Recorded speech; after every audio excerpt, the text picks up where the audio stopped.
Fasting ಎದಕ್ಕಾಗಿ ಮಾಡಬೇಕಂತ ಹೇಳಿದ್ರೆ, ನಾವು ಆತ್ಮೀಯ ಜೀವಿತದಲ್ಲಿ ನಾವು ನಡೀತಿರುವಾಗ ಕೆಲವೊಂದು ಬಲಹೀನತೆಗಳು ಶರೀರದಲ್ಲಿ ನಮ್ಮಲ್ಲಿ ಇದ್ದಾಗ ಆ ಬಲಹೀನತೆಗಳು ಏನು ಮಾಡ್ತಿರ್ತವೆ ಗೊತ್ತಾ, ನಮ್ಮ ಆತ್ಮೀಯ ಜೀವಿತನ ಬೆಳೆದಿಲ್ದಂಗ ಅವು ನಮ್ಮನ್ನ ತುಳಿಯಕ್ಕೆ ಪ್ರಯತ್ನ ಪಡ್ತಿರ್ತವೆ. ಶರೀರ ಪಾಪಗಳಾಗಲಿ, ಶರೀರ ಆಶೆಗಳಾಗಲಿ, ಶರೀರ ಸಂಬಂಧವಾದ ಬಲಹೀನತೆಗಳಾಗಲಿ, ಅವು ಯಾವುದೇ ಆಗಿರಲಿ, ಜಾರತ್ವ ಆಲೋಚನೆಗಳಾಗಿರಲಿ, ಕೆಟ್ಟದಾಗಿ ಮಾತಾಡೋದಾಗಿರಲಿ, ದುಡುಕಿ ಮಾತಾಡೋದಾಗಿರಲಿ, ಏನೇ ಆಗಿರಲಿ, ಇವೆಲ್ಲ ಶರೀರ ಬಲಹೀನತೆಗಳು. ಈ ಶರೀರ ಬಲಹೀನತೆಗಳನ್ನ ನಾವು ನಮ್ಮ ಕಂಟ್ರೋಲಾಗಿ ಇಟ್ಕೊಳಕ ನಾವು ಉಪವಾಸ ಮಾಡಬೇಕು. ನಾವು ಉಪವಾಸ ಮಾಡಿ ನಮ್ಮ ಶರೀರನ ನಮ್ಮ ಕಂಟ್ರೋಲಾಗಿ ತರಬೇಕು. ಉಪವಾಸ ನಾವು ಇಟ್ಟಿಲ್ಲ ಅಂದರೆ ಶರೀರ ನಮ್ಮ ಕಂಟ್ರೋಲಾಗಿ ಇರೋದಿಲ್ಲ. ಶರೀರ ನಮ್ಮನ್ನು ಬಲಹೀನ ಪಡಿಸ್ತದೆ, ಶರೀರ ನಮ್ಮನ್ನು ಕೃಂಗಿಸ್ತದೆ, ಶರೀರ ನಮ್ಮನ್ನು ದೇವ್ರ ಸನ್ನಿಧಿಲಿದ್ದ ದೂರ ಮಾಡ್ತದೆ. ದೇವ್ರ ಸನ್ನಿಧಿನಾಗ ಹೆಚ್ಚು ಹೊತ್ತು ಕುತ್ಕೊಳಕ್ಕೆ ಆಗೋದಿಲ್ಲ. ನಮಗೆ ಎದಕ್ಕೆ ಕುತ್ಕೊಳಕ್ಕೆ ಆಗೋದಿಲ್ಲಪ್ಪ ಅಂತಂದರೆ ಶರೀರ ಬಲಹೀನತೆ. ದೇವ್ರ ಸನ್ನಿಧಿನಲ್ಲಿ ನಾವು ಜಾಸ್ತಿ ಹೊತ್ತು ಪ್ರಾರ್ಥನೆ ಮಾಡೋಕೆ ಆಗೋದಿಲ್ಲ, ಎದಕ್ಕಂದ್ರೆ ಶರೀರ ಬಲಹೀನತೆ. ದೇವ್ರ ಸನ್ನಿಧಿನಲ್ಲಿ ಜಾಸ್ತಿ ವಾಕ್ಯ ಕೇಳೋಕೆ ಆಗೋದಿಲ್ಲ, ಎದಕ್ಕಂದ್ರೆ ಶರೀರ ಬಲಹೀನತೆ. ಈ ಶರೀರ ಬಲಹೀನತೆ ನಮ್ಮನ್ನು ಏನು ಮಾಡ್ತದಂದ್ರೆ ದೇವರಿಗೆ ಸನ್ನಿಹಿತರಾಗಕ್ಕೆ ಬಿಡೋದಿಲ್ಲ. ಅದಕ್ಕೆ ಉಪವಾಸ ಇದ್ದು ಏನು ಮಾಡ್ಬೇಕಂದ್ರೆ ಶರೀರನ ನಮ್ಮ ಕಂಟ್ರೋಲಿಗೆ ತಗೋಬೇಕು, ಆತ್ಮದಲ್ಲಿ ಬಲ ಹೊಂದಬೇಕು. ಉಪವಾಸ ಇದ್ದಾಗ ನಮ್ಮ ಆತ್ಮ ಬಲ ಹೊಂದುತ್ತದೆ. ಆತ್ಮ ಬಲ ಹೊಂದಿದಾಗ ಶರೀರ ನಮ್ಮ ಕಂಟ್ರೋಲಿಗೆ ಬರ್ತದೆ. ಆಮೇನ್. ಇಲ್ಲಾಂದ್ರೆ ಏನಾಗ್ತದೆ ಅಂದರೆ, ಇದಕ್ಕೆ ಬೇಸ್ ಆಹಾರ ಇಟ್ಟು ಮೇವ್ಸೆ ಅನ್ಕೋ, ಇದು ದೇವ್ರ ತಲೆ ಕನೆಕ್ಟ್ ಆಗಕ ಇದು ಸಪೋರ್ಟ್ ಮಾಡೋದಿಲ್ಲ. ನಮಗೆ ದೇವ್ರಿಗೆ ದೂರ ಆಗಕ್ಕೆ ಇದ್ರ ಪ್ರಯತ್ನ ಪಡ್ತಿರ್ತದೆ. ನಮ್ಮದು ಆತ್ಮ ಏನೋ ದೇವ್ರಿಗೆ ಕನೆಕ್ಟ್ ಆಗ್ಬೇಕಂತೇಳಿ ಪರಿಶುದ್ಧ ಆತ್ಮನು ನಮ್ಮನ್ನು ಪ್ರೇರೇಪಿಸ್ತಿರ್ತಾನೆ. ಅದು ಶರೀರ ಏನು ಮಾಡ್ತಿರ್ತತೆ, ಅದಕ್ಕೆ ದೂರವಾಗಿ ನಮ್ಮನ್ನು ಎಳ್ಕೊಂಡು ಹೋಗ್ತಿರ್ತದೆ. ಅದಕ್ಕೆ ವಾಕ್ಯ ಹೇಳ್ತೈತೆ, ಆತ್ಮಗೆ ಶರೀರಗೆ ಹೋರಾಟ ಇರ್ತತೆ ಯಾವಾಗೂ. ಉಪವಾಸ ಎದಕ್ಕಾಗಿ ಮಾಡಬೇಕಪ್ಪ ಅಂತ ಹೇಳಿದ್ರೆ, ನಮ್ಮ ಶರೀರನ ನಮ್ಮ ಕಂಟ್ರೋಲಿಗೆ ತರಕ, ಆತ್ಮದಲ್ಲಿ ನಾವು ಬಲ ಹೊಂದಿ ಶರೀರನ ನಮ್ಮ ಆಧೀನದಲ್ಲಿ ಇಟ್ಕೊಂಡು ದೇವರಿಗೆ ಸಾಕ್ಷಿಯಾಗಿ ನಾವು ಜೀವಿಸಕ ನಾವು ಉಪವಾಸ ಇರಬೇಕು. ಕೆಲವೊಬ್ರು ಏನು ಮಾಡ್ತಾರೆ ಗೊತ್ತಾ, ಉಪವಾಸ ಇದ್ದು ಪ್ರಾರ್ಥನೆ ಮಾಡಿದಾಗ ದೇವ್ರು ನನಗೆ ಅದು ಕೊಡ್ತಾನ, ಉಪವಾಸ ಇದ್ದು ಪ್ರಾರ್ಥನೆ ಮಾಡಿದಾಗ ದೇವ್ರು ನನಗೆ ಇದು ಕೊಡ್ತಾನ. ಏನೋ ಕೊಡಕ ಏನೋ ತಗೋಣಕ್ಕಲ್ಲ ಉಪವಾಸ ಇರಬೇಕಾಗಿರೋದು.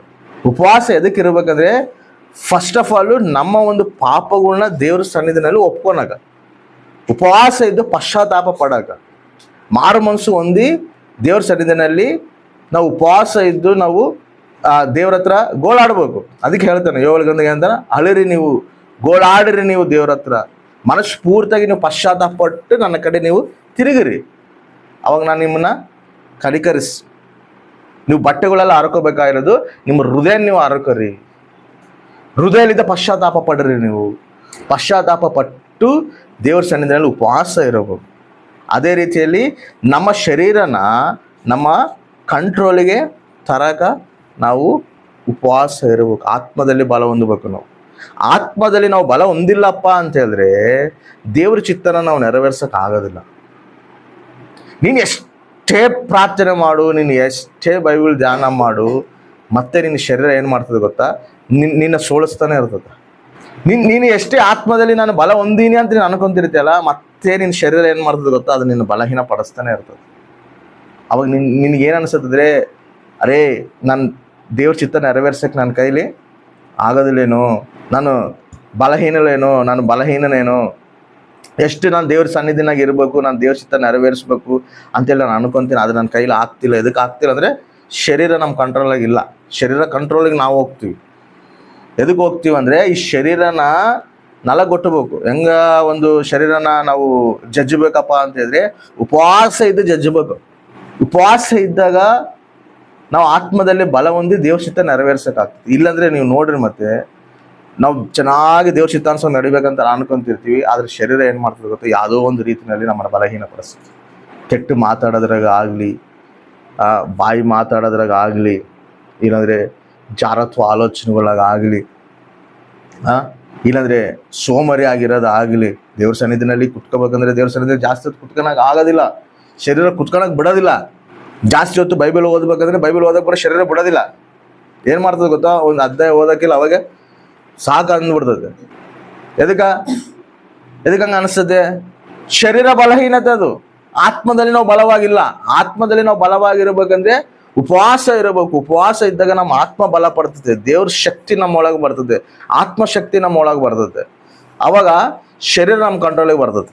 ಅದೇ ಉಪವಾಸ ಮಾಡಿದ್ರು ಹೆಂಗೆ ಉಪವಾಸ ಮಾಡ್ಬೇಕಂದ್ರೆ ಆ ದಿನ ನಾವು ಏನು ಒಂದು ಕೆಲಸ ಇಟ್ಕೋಬಾರ್ದು ಅಂದ್ರೆ ಏನು ಅಂದರೆ ಇವಾಗ ನಾವು ಯಾರನ್ನ ಕೆಲಸಕ್ಕೆ ಹೋಗಿರ್ತೀವಿ, ಡ್ಯೂಟಿಗೆ ಹೋಗಿರ್ತೀವಿ, ಆ ಡ್ಯೂಟಿಗೆಲ್ಲ ಹೋಗಿ ಉಪವಾಸ ಇದ್ದು ಡ್ಯೂಟಿ ಎಲ್ಲ ಮಾಡ್ಕೊಂತ ಇರೋದಲ್ಲ ಅದು.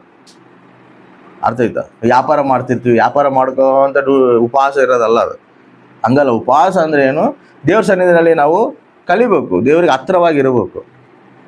ಅದೇ ಉಪವಾಸ ಅಂದರೆ ದೇವರಿಗೆ ಹತ್ರವಾಗಿರೋಕ ನಾವು ಉಪವಾಸ ಮಾಡಬೇಕು. ಆ ರೀತಿ ಇದ್ದಾಗ ನಾವು ದೇವರಿಗಿನ್ನ ಕನೆಕ್ಟ್ ಆಗ್ತೀವಿ. ಯೆಹೋಷಾಫಾತ್ ಕೂಡ ಅದನ್ನೇ ಮಾಡ್ತಾನೆ. ನಾನು ಮತ್ತು ಯೆಹೋಷಾಫಾತ್ ಮೇಲೆ ಎಲ್ಲರೂ ಯುದ್ಧಕ್ಕೆ ಬರುವ ಟೈಮ್ನಲ್ಲಿ ಎಲ್ಲರನ್ನ ಕರೆಸಿ, ಇಸ್ರಾಯೇಲ್ ಪ್ರಜೆಗಳು ಎಲ್ಲರನ್ನ ಕರೆಸಿ ನಾವು ಉಪವಾಸ ಮಾಡೋಣ. ಉಪವಾಸ ಮಾಡಿದಾಗ ನಮ್ಮ ಶತ್ರು ನಾವು ಜಯಿಸ್ತೀವಿ, ದೇವರು ನಮಗೆ ಸಹಾಯ ಮಾಡ್ತಾನೆ. ಉಪವಾಸ ಮಾಡಿದಾಗ ನಮ್ಮ ಶತ್ರು ನಾವು ನಮಗೆ ಶತ್ರು ಯಾರು? ನಮ್ಮ ಶರೀರನೇ ನಮ್ಮ ಶತ್ರು. ಯಾಕಂದರೆ ಶರೀರ ನಮ್ಮ ಕಂಟ್ರೋಲಾಗಿ ಇರೋದಿಲ್ಲ.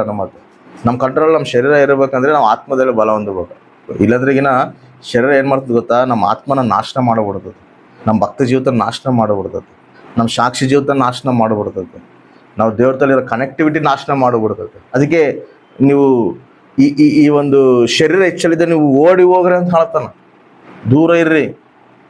ಭಯಂಕರವಾದ ಅದು ನಿನ್ನ ನಿನ್ನ ಆತ್ಮೀಯತೆಗೆ ಅದು ಎಫೆಕ್ಟ್ ಹೊಡಿತತೆ. ಮತ್ತು ಹೆಂಗೆ ಪ್ರಭು ಈ ಶರೀರ ನಾನು ಹೆಂಗೆ ಜಯಿಸ್ಬೇಕಂದ್ರೆ ಉಪವಾಸ ಇರಂತ ಹೇಳ್ತಾನೆ. ಉಪವಾಸ ಇದ್ದು ಪ್ರಾರ್ಥನೆ ಮಾಡ್ರಿ, ಅದನ್ನು ಜಯಿಸ್ರಿ. ಏಸನ್ನ ಜಾಸ್ತಿ ಉಪವಾಸ ಇದ್ದೆ ತನ್ನ ಒಂದು ದೇಹನ ತನ್ನ ಹತೋಟಿನಲ್ಲಿ ಇಟ್ಟುಕೊಂಡು ಯೌವನಸ್ಥನಾಗಿ ಇರುವಂಥ ವ್ಯಕ್ತಿ ಸೇವೆ ಪ್ರಾರಂಭಿಸಿ ಅಷ್ಟು ದೊಡ್ಡ ಸಂಸ್ಥೆನ ಕಟ್ಟಣ ಅಂದರೆ ಹೆಂಗೆ ಕಟ್ಟಣ? ಉಪವಾಸ ಪ್ರಾರ್ಥನೆ ದಿನ ಕಟ್ಟಿರೋದು. ಉಪವಾಸ ಪ್ರಾರ್ಥನೆ ಇಲ್ಲಾಂದ್ರೆ ಆತ ಶರೀರ ಜಯಿಸೋಕೆ ಆಗ್ತಿದ್ದಿಲ್ಲ, ಎಲ್ಲೋ ಅಂತೇಳಿ ಬಲಹೀನನಾಗ್ತಿದ್ದ. ಎದಕ್ಕೆ ಬಲ ಹೊಂದ್ಕೊಂಡನಪ್ಪ ಅಂದರೆ ಉಪವಾಸ ಪ್ರಾರ್ಥನೆಯಲ್ಲಿದ್ದ ಆತ್ಮದಲ್ಲಿ ಬಲ ಹೊಂದ್ಕೊಂಡು ಶರೀರನ ಜಯಿಸೋಣ, ಆಮೇನ್, ಶತ್ರುನ ಜಯಿಸೋಣ. ಅದಕ್ಕೆ ಅಷ್ಟು ದೊಡ್ಡ ಸಮಸ್ತನ ದೇವರು ಆತನಿಂದ ಕಟ್ಟಣ. ಹಂಗ ನಾವು ದೇವ್ರ ಚಿತ್ತ ನೆರವೇರಿಸ್ಬೇಕು, ದೇವ್ರ ಉದ್ದೇಶ ನೆರವೇರಿಸ್ಬೇಕು, ದೇವ್ರ ಸಂಕಲ್ಪ ನೆರವೇರಿಸ್ಬೇಕು ಅನ್ನೋ ಆಸೆ ಇರೋದಲ್ಲ. ಅದಕ್ಕೆ ತಕ್ಕಂಥ ಪ್ರಯಾಸ ಇರಬೇಕು. ಏನು ಪ್ರಯಾಸ ಇರ್ಬೇಕಂದ್ರೆ ನಮ್ಮನ್ನು ನಾವು ಜಜ್ಕೊಳ್ಬೇಕು. ಹೆಂಗೆ ಜಜ್ಕೋಬೇಕಂದ್ರೆ ಉಪವಾಸ ಇದ್ದು ನಮ್ಮನ್ನು ನಾವು ಜಜ್ಬೇಕು. ನಮ್ಮ ಒಂದು ಶರೀರನ ಜಜ್ಕೋಬೇಕು. ಅವಾಗ ಏನಾಗ್ತದೆ ಗೊತ್ತಾ? ನಮ್ಮ ಒಂದು ಆತ್ಮ ಶರೀರನ ಕಂಟ್ರೋಲ್ ತರ್ದಂದ್ರೆ ಏನು? ಯಾರೇ ಬಂದು ನಮ್ಮನ್ನು ಕದಲ್ಸಕ್ಕೆ ಬಂದರೂ ಕೂಡ ನಾವು ಕದಲದಿಲ್ಲ ಅನ್ನೋದು. ಎದಕ್ಕೆ ಕದಲದಿಲ್ಲ ಅಂದರೆ ಆತ್ಮ ನಮ್ಮನ್ನು ಕಂಟ್ರೋಲ್ ಮಾಡ್ತದೆ, ಶರೀರನ ಕಂಟ್ರೋಲ್ ಮಾಡ್ತದೆ. ಜಲ್ದಿ ನಾವು ಕಂಟ್ರೋಲ್ ತಪ್ಪು ಬಿಡ್ತೀವಿ ಅಂದರೆ ಆತ್ಮ ನಮ್ಮಲ್ಲಿ ಅದು ಕೆಲಸ ಮಾಡುತ್ತಿಲ್ಲ ಅಂತ ಅರ್ಥ. ಶರೀರ ನಮ್ಮಲ್ಲಿ ಕೆಲಸ ಮಾಡಕತ್ತೆ, ಶರೀರ ನಮ್ಮಲ್ಲಿ ಯುದ್ಧ ಮಾಡಕತ್ತದೆ. ಅವ ಶರೀರ ಜಯಿಸ್ತೈತೆ. ಅದರಿಂದ ಏನಾಗ್ತದೆ ಹೇಳು? ಸಾಕ್ಷಿ ಜೀವಿತ ಓದುತ್ತೆ, ಆತ್ಮೀಯತೆ ಓದುತ್ತೆ, ದೇವ್ರದಲ್ಲಿರೋ ಕನೆಕ್ಟಿವಿಟಿ ಓದುತ್ತೆ, ದೇವ್ರದಲ್ಲಿರೋ ಸನಿಹಿತ ಹೋಗ್ತದೆ, ಭಕ್ತಿ ಜೀವಿತ ಓದುತ್ತೆ. ಟೋಟಲ್ ಆತ್ಮೀಯ ಜೀವಿತನೇ ಮೇಲ್ಮೇಲೆ ನಾಶನ ಮಾಡ್ತದೆ. ನಿಜ ಇದು. ಬೇಕಾದ್ರೆ ನೀವು ಪರೀಕ್ಷಿಸ್ಕೋರಿ, ನಿಮ್ಮ ಆತ್ಮೀಯ ಜೀವಿತಗಳನ್ನ ನೀವು ಒಂದ್ಸರಿ ಪರೀಕ್ಷಿಸ್ಕೋರಿ. ನಮ್ಮ ಶರೀರನ ನಾವು ಜಯಿಸ್ಬೇಕು ಅಂದ್ರೆ ಆತ್ಮದಲ್ಲಿ ನಾವು ಬಲ ಹೊಂದಬೇಕು. ಅದಕ್ಕೆ ಅಪವಾದ ಏನ್ ಮಾಡ್ತಾನೆ ಗೊತ್ತಾ? ಫಸ್ಟ್ ಶರೀರ ಬಲಹೀನತೆನೇ ನಮ್ಮಲ್ಲಿ ಹುಟ್ಟಿಸ್ತಾನ. ಅವನೇನು ನಮ್ಮನ್ನ ದಾಳಿ ಮಾಡ್ಬೇಕಂದ್ರೆ ಬೇರೆ ಏನೋ ಬೇಕಾಗಿಲ್ಲ ಅವನಿಗೆ. ನಮ್ಮ ಶರೀರ ಅವನಿಗೆ ಸಾಕ. ನಮ್ಮ ಶರೀರದಲ್ಲಿದ್ದರೆ ಅವನು ದಾಳಿ ಮಾಡ್ತಾನೆ. ಏನೊಂದು ಶ್ರಮ ನಮ್ಮ ಮುಂದೆ ಬಂದು ಇಡ್ತಾನೆ, ಏನೊಂದು ಬಲಹೀನತೆ ತಂದು ನಮ್ಮ ಮುಂದೆ ಇಡ್ತಾನೆ. ನಾವು ಅದನ್ನು ಕಂಟ್ರೋಲ್ ಮಾಡ್ಕೊತೀವ ಇಲ್ಲ, ಆ ಕಂಟ್ರೋಲ್ ತಪ್ಪುತ್ತೀವ ಅನ್ನೋದನ್ನ ಅಲ್ಲಿ ನಾವು ಹೋರಾಡಬೇಕು. ಇಲ್ಲ ಅನ್ಕೋ, ನಾವು ರೀಸನ್ ಏನನ್ನ ಹೇಳಬಹುದು. ಅವರೇ ನನ್ನ ಕದಲಿಸಿರೋದು, ಅವರೇ ನನ್ನ ಡಿಸ್ಟರ್ಬ್ ಮಾಡಿರೋದು, ಇವರೇ ನನ್ನ ಡಿಸ್ಟರ್ಬ್ ಮಾಡಿರೋದು. ಅರೇ ಅಪವಾದ ಯಾರನ್ನ ಮಾಡ್ಕೊಂತಾನ ಅವ್ನು ಯಾರನ್ನ ಉಪಯೋಗಿಸ್ತಾನ. ನೀನು ಹೆಂಗಿದಿ, ನೀನು ಹೆಂಗ ಅದನ್ನ ನಿಭಾಯಿಸ್ತಿದಿ, ಹೆಂಗ ಅದನ್ನ ಜಯಿಸ್ತಿದಿ ಅನ್ನೋದು ನಿನ್ನಲ್ಲಿ ಇರ್ತದೆ. ಅದು ನಿನ್ನ ಆತ್ಮೀಯತೆಯನ್ನು ಕಾಪಾಡ್ಕೊಳೋದು, ನಿನ್ನ ಸಾಕ್ಷಿತನ ಕಾಪಾಡ್ಕೊಳೋದು, ನಿನ್ನ ಭಕ್ತಿ ಜೀವಿತನ ಕಾಪಾಡ್ಕೊಳೋದು ನಿನ್ನಲ್ಲಿ ಇರ್ತದೆ. ಅದನ್ನ ಹೆಂಗ ಕಾಪಾಡ್ಕೊಂತೀಯಪ್ಪ ಅಂತ ಹೇಳಿದ್ರೆ ನಿನ್ನ ಆತ್ಮದಲ್ಲಿ ಬಲ ಹೊಂದಿದಾಗ.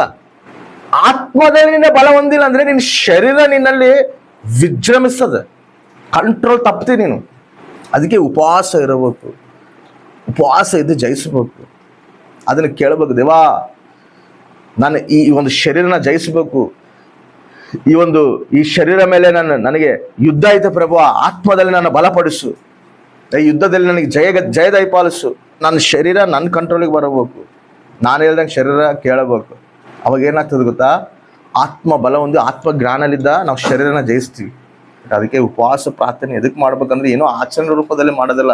ಯಾರೋ ಉಪವಾಸ ಮಾಡ್ತಾರೆ ನಾವು ಮಾಡ್ಬೇಕು, ಯಾರೋ ಲೆಂಟ ಆಚರಿಸ್ತಾರೆ ನಾವು ಲೆಂಟ ಆಚರಿಸ್ಬೇಕನ್ನೋದಲ್ಲ. ಎದಕ್ಕೆ ಮಾಡ್ತಿದ್ದಿ? ಉಪವಾಸ ಮಾಡ್ಬೇಕಂದ್ರೆ ನಿನ್ನ ಪಾಪಗಳು ಒಪ್ಕೊಂಡು ಪಶ್ಚಾತ್ತಾಪ ಪಡಕ್ಕೆ ಮಾಡಬೇಕು. ಉಪವಾಸ ಮಾಡ್ತದೆ ಅಂದರೆ ದೇವ್ರ ಸನ್ನಿಧಿನಲ್ಲಿ ನಿನ್ನ ಒಂದು ದೇಹನ, ನಿನ್ನ ಒಂದು ಶರೀರನ ಆತ್ಮ ಕಂಟ್ರೋಲಿಗೆ ತರಕ ನೀನು ಉಪವಾಸ ಇರಬೇಕು. ನೀನು ಆತ್ಮದಲ್ಲಿ ಬಲ ಹೊಂದಿದಾಗ ದೇವ್ರಿಗೆ ಕನೆಕ್ಟ್ ಆಗ್ತೀವಿ, ದೇವ್ರಿಗೆ ಇನ್ನೂ ಸನ್ನಿಹಿತಳಾಗ್ತಿ, ಇನ್ನೂ ಸನ್ನಿಹಿತನಾಗ್ತಿ, ಇನ್ನೂ ಹತ್ರ ಆಗ್ತಿ, ಇನ್ನೂ ದೇವ್ರ ಪ್ರತ್ಯಕ್ಷತೆ ನೋಡ್ತಿ, ಇನ್ನೂ ದೇವ್ರ ಉದ್ದೇಶಗಳು ನೋಡ್ತಿ. ದೇವರು ನಿನ್ನ ಮೇಲೆ ಇರುವಂಥ ಪ್ರಣಾಳಿಕೆ ದೇವರು ವ್ಯಕ್ತಪಡಿಸ್ತಾನ, ಬಯಲ್ಪಡಿಸ್ತಾನ. ಇಲ್ಲಾಂದ್ರೆ ಏನಾಗ್ತೈತೆ ಹೇಳು, ನಾವು ಶರೀರ ಏನಾಗ್ತದೆ ಗೊತ್ತಾ, ನಮ್ಮನ್ನು ಬಲಹೀನ ಪಡಿಸ್ಬಿಡುತ್ತೆ. ಪ್ರಾರ್ಥನೆ ಮಾಡೋಕ್ಕೂ ಬಲಹೀನ ಪಡಿಸ್ತೈತೆ, ದೇವ್ರ ಸನ್ನಿಧಿಗೆ ಇರೋಕ್ಕೂ ಬಲಹೀನ ಪಡಿಸ್ತೈತೆ, ವಾಕ್ಯ ಓದೋಕ್ಕೂ ಬಲಹೀನ ಪಡಿಸ್ತೈತೆ. ಏನು ಮಾಡಿದ್ರು ಅರ್ಧಂಬರ್ಧ ಇರ್ತದೆ, ಪೂರ್ತಿ ಇರೋದಿಲ್ಲ. ಇರ್ತದ ಪೂರ್ತಿ. ಪ್ರಾರ್ಥನೆ ಮಾಡಲಿ ಅರ್ಧಂಬರ್ಧ, ಬೈಬಲ್ ಓದಲಿ ಅರ್ಧಂಬರ್ಧ, ಭಕ್ತಿ ಮಾಡಲಿ ಅರ್ಧಂಬರ್ಧ, ಆತ್ಮೀಯತೆಯಲ್ಲಿ ಕೂಡ ಅರ್ಧಂಬರ್ಧ. ಹಂಗಿದ್ದಾಗ ಏನಾಗ್ತದೆ ಹೇಳು, ನೀ ದೇವ್ರಿಗೆ ಹೆಂಗೆ ಕನೆಕ್ಟ್ ಆಗ್ತಿ, ದೇವ್ರಿಗೆ ಹೆಂಗೆ ಸನ್ನಿಧಾನಾಗ್ತಿ? ಹಂಗಲ್ಲ. ಉಪವಾಸ ಇದ್ದು ಆತ್ಮನ ಬಲಪಡಿಸ್ಕೋಬೇಕು, ಆತ್ಮಲಿದ್ದ ಶರೀರನ ಜಯಿಸ್ಬೇಕು, ಶರೀರನ ಜಯಿಸಿ ದೇವ್ರಿಗೆ ಕನೆಕ್ಟ್ ಆಗಬೇಕು. ಅವಾಗ ಏನಾಗ್ತದೆ ಗೊತ್ತಾ, ನೀನು ಪ್ರಾರ್ಥನೆ ಮಾಡಿದ್ರು ಕೂಡ ನಿನ್ನ ಪ್ರಾರ್ಥನೆಯಲ್ಲಿ ನಿನಗೊಂದು ತೃಪ್ತಿ ಸಿಗ್ತದೆ, ವಾಕ್ಯ ಧ್ಯಾನ ಮಾಡಿದ್ರು ಕೂಡ ವಾಕ್ಯದಲ್ಲಿ ನಿನಗೊಂದು ತೃಪ್ತಿ ಸಿಗ್ತದೆ, ನೀನು ಭಕ್ತಿ ಮಾಡ್ತಿರೋದು ಕೂಡ ಭಕ್ತಿ ಮಾಡೋ ಕೂಡ ನಿನಗೆ ತೃಪ್ತಿ ಸಿಗ್ತದೆ, ನೀನು ಜೀವಿಸ್ತಿರೋ ಜೀವಿತ ಕೂಡ ನಿನಗೆ ತೃಪ್ತಿ ಸಿಗ್ತಿರ್ತದೆ. ನಿನ್ನ ಜೀವಿತ ನಿನಗೆ ಭಾರ ಅನಿಸೋದಿಲ್ಲ, ನಿನ್ನ ಜೀವಿತ ನಿನಗೆ ದೊಡ್ಡದು ಅನಿಸೋದಿಲ್ಲ, ನಿನ್ನ ಜೀವಿತ ನಿನಗೆ ಏನೋ ಅನ್ಸೋದಿಲ್ಲ. ಅದಕ್ಕಂದ್ರೆ ನೀನು ದೇವ್ರ ತಲೆ ಸರಿತಲಾಗಿ ನೀನು ನಡೀತಿರ್ತಿಯಲ್ಲ, ದೇವ್ರ ತಕ್ಕ ಸನ್ನಿಧಾನಾಗಿ ನಡೀತಿರ್ತಿಯಲ್ಲ, ನಿನಗೆ ಏನು ಅನಿಸೋದು ಗೊತ್ತಾ, ನಿನಗೆ ಯಾವುದಕ್ಕೂ ಭಯ ಇರೋದಿಲ್ಲ. ಎದಕ್ಕೆ ಭಯ ಇರೋದಿಲ್ಲಪ್ಪ ಅಂತ ಹೇಳಿದ್ರೆ, ನೀನು ಅಷ್ಟು ದೇವ್ರಿಗೆ ಕನೆಕ್ಟ್ ಆಗಿರ್ತಿದ್ ಗೊತ್ತು, ನನ್ನ ಜೀವಿತನೇ ದೇವ್ರ ಕೈಯಾಗೈತೆ, ದೇವ್ರ ಕೈಯಾಗೈತಂದ್ರೆ ನಾನು ಸೇಫ್. ಆಮೇನ್. ದೇವ್ರ ಕೈಯಾಗಿಲ್ಲಪ್ಪ ಅಂದಾಗೆ ನಮ್ಗೆ ಏನಾಗ್ತದೆ ಗೊತ್ತಾ, ಬಲ ದೇವ್ರ ಕೈಯಾಗಿಲ್ಲ ಅಂತ ಎದಕ್ಕೆ ಬರ್ತದೆ ಅಂದ್ರೆ, ಶರೀರ ನಮ್ಮನ್ನು ಬಲಹೀನ ಪಡಿಸ್ತದೆ. ಶರೀರ ನಮ್ಮನ್ನು ಬಲಹೀನ ಪಡಿಸಿದಾಗ ನಮ್ಗೆ ಏನಾಗ್ತದೆ ಗೊತ್ತಾ, ಭಯ ಬರ್ತದೆ. ಏನಾಗ್ತದೆ ಏನೋ, ನನ್ನ ಜೀವಿತ ಏನಾಗ್ತದೇನೋ, ನನ್ನ ಭವಿಷ್ಯತ್ ಏನಾಗ್ತದೇನೋ, ನನ್ನ ಕುಟುಂಬ ಭವಿಷ್ಯತ್ ಏನಾಗ್ತದೇನೋ ಅನ್ನೋದು ಏನಾಗ್ತದೆ ಗೊತ್ತಾ, ನಮ್ಮ ಶರೀರ ನಮ್ಮನ್ನು ಬಲಹೀನ ಪಡಿಸ್ತದೆ. ಬಲಹೀನ ಪಡಿಸಿದಾಗ ಏನಾಗ್ತದೆ ಗೊತ್ತಾ, ಸುತ್ತಮುತ್ತಿರೋ ವಾತಾವರಣಗಳು ನೋಡಿ, ಸುತ್ತಮುತ್ತಿರೋ ಸಂದರ್ಭಗಳು ನೋಡಿ ಇನ್ನೂ ನಮಗೆ ಭಯವನ್ನು ಹುಟ್ಟಿಸಿ ಅವನು ಏನು ಮಾಡ್ತಾನೆ ಗೊತ್ತಾ, ದೇವರಿಗೆ ದೂರ ಮಾಡ್ತಾನೆ. ಎದಕ್ಕೆ ನಾವು ದೇವರಿಗೆ ದೂರ ಆಗ್ತಿದ್ವಿ, ಎದಕ್ಕೆ ಅವನು ಅಷ್ಟು ಜಲ್ದಿ ಅವನು ನಮಗೆ ಆಲೋಚನೆ ಕೊಟ್ಟಾಗ ನಾವು ಆಲೋಚನೆ ಎದಕ್ಕೆ ನಾವು ಲೋಬಡ್ತಿದೀವಪ್ಪ ಅಂತ ಹೇಳಿದ್ರೆ, ಆತ್ಮದಲ್ಲಿ ನಾವು ಬಲಹೀನರಾಗಿ, ಆತ್ಮದಲ್ಲಿ ಬಲಹೀನರಾಗಿದ್ದಾಗ ನೀನು ಹೆಂಗೆ ಜಯಿಸ್ತಿ? ನಿನ್ಗೆ ಗೊತ್ತಿಲ್ಲದೇನೆ ನೀರು ಕೆಳಗೆ ಚಾಪೆ ಕೆಳಗೆ ನೀರು ಹೆಂಗೆ ಓದಿರ್ತಂಗ ನಿನ್ನ ಆತ್ಮೀಯ ಜೀವಿತ ಬಲಹೀನ ಆಗ್ತಿರ್ತದೆ. ನೀನು ಬಲಹೀನನಾಗಿ ಅಂತ ಕೂಡ ನಿನಗೆ ಗೊತ್ತಾಗೋದಿಲ್ಲ. ನೀನು ಏನು ಅನ್ಕೊಂತಿರ್ತಿ ಗೊತ್ತಾ, ನಾನು ಕನೆಕ್ಟ್ ಇದ್ದೀನಿ, ನಾನು ದೇವ್ರ ತಲೆ ಕನೆಕ್ಟ್ ಆಗಿನಿ, ನಾನು ಪ್ರಾರ್ಥನೆ ಮಾಡ್ತಾ ಇದ್ದೀನಿ, ನಾನು ವಾಕ್ಯ ಓದ್ತಾ ಇದ್ದೀನಿ, ನಾನು ದೇವ್ರಿಗೆ ಸನ್ನಿಧನಾಗಿದ್ದೀನಿ, ದೇವ್ರಿಗೆ ಸನ್ನಿಧನಾಗಿದ್ದೀನಿ ಅಂತ ನೀನು ಅನ್ಕೊಂತಿರ್ತಿ. ಆದರೆ ನಿನಗೆ ಗೊತ್ತಿಲ್ಲದೇನೇ ಅದು ನಿನ್ನಲ್ಲಿ ಬಲಹೀನ ಪಡಿಸ್ತಾನೆ ಇರ್ತೀನಿ, ಆತ್ಮ ಬಲಹೀನ ಆಗ್ತಾನೆ ಇರ್ತದೆ. ಬಲಹೀನ ಆಗಕತ್ತದೆ ಅನ್ನೋದಕ್ಕೆ ಗುರ್ತು ಏನಪ್ಪ ಅಂದರೆ, ನಿನ್ನ ಕಂಟ್ರೋಲಾಗಿ ನೀನು ಇರೋದಿಲ್ಲ. ಏನೇ ಬರಲಿ ಅದು ಕಂಟ್ರೋಲ್ ತಪ್ಪಿ ಹೋಗ್ತದೆ ಅಂದರೆ ಅರ್ಥ ಏನಂದ್ರೆ, ನಾವು ಆತ್ಮೀಯ ಜೊತೆಲಿ ಭಾರಿ ದೂರ ಆಗಿವಿ. ಅದು ಗ್ರಹಿಸೋ ಒಳಗ ಎಷ್ಟೋ ಬಲಹೀನತೆ ಆಗ್ಬಿಟ್ಟಿರ್ತೀವಿ. ಅದನ್ನ ಯಾರು ಗ್ರಹಿಸಿ ಮತ್ತೆ ಅದನ್ನ ರಿಟರ್ನ್ ನಾನು ತಂದ್ಕೋಬೇಕು, ನನ್ನ ಆತ್ಮೀಯ ಜೊತೆ ನಾನು ಬಲ ಹೊಂದ್ಕೋಬೇಕು, ನಾನು ಮತ್ತೆ ದೇವ್ರಿಗೆ ಕನೆಕ್ಟ್ ಆಗ್ಬೇಕು, ನಾನು ಮತ್ತೆ ದೇವರಿನಲ್ಲಿ ನಾನು ಇದ್ಕೊಂಡು ನಾನು ಹೋರಾಡ್ಬೇಕು, ನಾನು ಜಯಿಸ್ಕೋಬೇಕು ಅಂತೇಳಿ ಯಾರು ಮತ್ತೆ ನಿಂತ್ಕೊಂಡು ದೇವ್ರ ಸಹಾಯ ಕೇಳಿ ಮತ್ತೆ ಯುದ್ಧದಲ್ಲಿ ನಿಂತ್ಕೊಂತಾರೋ, ದೇವ್ರು ಮತ್ತೆ ಆತ್ಮನ ಬಲಪಡಿಸಿ ನಡೆಸ್ತಾನ. ಅದನ್ನ ಗ್ರಹಿಸೋದೇ ಭಾರಿ ದೊಡ್ಡದು. ಕೆಲವೊಬ್ರು ಏನ್ ಮಾಡ್ತಿದ್ರು ಗೊತ್ತಾ, ಇಲ್ಲ ನಾನು ಕರೆಕ್ಟ್ ಇದ್ದೀನಿ, ಇವರೇ ನನ್ನ ಕದಲಿಸ್ತದಾರ, ಇವರೇ ನನಗೆ ಮಾಡ್ತಾರ, ಅವರೇ ನನಗೆ ಮಾಡ್ತಾರ, ಇವೆಲ್ಲ ಅದು ಅನ್ಕಂತ ಇನ್ನ ಬಲಹೀನತೆ ನಿನಗೆ ಗೊತ್ತಿಲ್ಲದೇನೆ ನೀನು ಆತ್ಮೀಯ ಜೊತೆ ಪತನ ಆಗತ್ತಂತ ನಿನ್ಗೆ ಅಸಲು ಗೊತ್ತಾಗೋದಿಲ್ಲ. ಎದಕ್ಕೆ ಗೊತ್ತಾಗೋದಿಲ್ಲ ಅಂತ ಹೇಳಿದ್ರೆ, ಯಾವಾಗಲೂ ಅಪವಾದ ಏನ್ ತೋರಿಸಿರ್ತಾರೆ ಗೊತ್ತಾ, ನೋಡ ಹೌದು ನೀನು ಕರೆಕ್ಟ್ ಇದಿ, ಇವ್ರು ಇಲ್ಲ ಅಂದ್ರೆ ನೀನು ಭಕ್ತಿ ಹೆಂಗೆ ಮಾಡ್ತೀವಿ ಗೊತ್ತಾ, ನಿನ್ನಷ್ಟು ಭಕ್ತಿ ಇಡೀ ಪ್ರಪಂಚದಲ್ಲಿ ಯಾರು ಮಾಡೋದಿಲ್ಲ ನಂಗೆ ರೀತಿನ ತೋರಿಸ್ತಿರ್ತಾನೆ ನನ್ನ ಮಾತು, ನಮಗೆ ಆಲೋಚನೆಗಳು. ಎದಕ್ಕ ನಾನು ಕರೆಕ್ಟ್ ಇದ್ದೀನಿ, ಇವ್ರಲಿದ್ದೇನೆ ನಾನು ಡಿಸ್ಟರ್ಬ್ ಆಗ್ತಾ ಇದ್ದೀನಿ ಅಂದ್ರೆ, ಅರೇ ನಾವು ಆತ್ಮೀಯ ಜೀವಿತ ಹೋಗೋಕೆ ಖಚಿತವಾಗಿ ನಮ್ಮ ಡಿಸ್ಟರ್ಬ್ ಮಾಡೋದು ಇದ್ದೇ ಇರ್ತಾವೆ, ಇರೋದಿಲ್ಲ. ಇದ್ದೇ ಇರ್ತಾರ. ಇವನ್ನ ನಾವು ಜಯಿಸ್ಬೇಕ. ಹೆಂಗೆ ಜಯಿಸ್ತೀಯಪ್ಪ ಅಂತ ಹೇಳಿದ್ರೆ ಆತ್ಮದಲ್ಲಿ ಬಲ ಹೊಂದಬೇಕು. ಆತ್ಮದಲ್ಲಿ ಬಲ ಹೆಂಗೆ ಹೊಂದ್ತೀಯಪ್ಪ ಅಂದ್ರೆ ಉಪವಾಸ ಇದು ಬಲ ಹೊಂದಬೇಕು.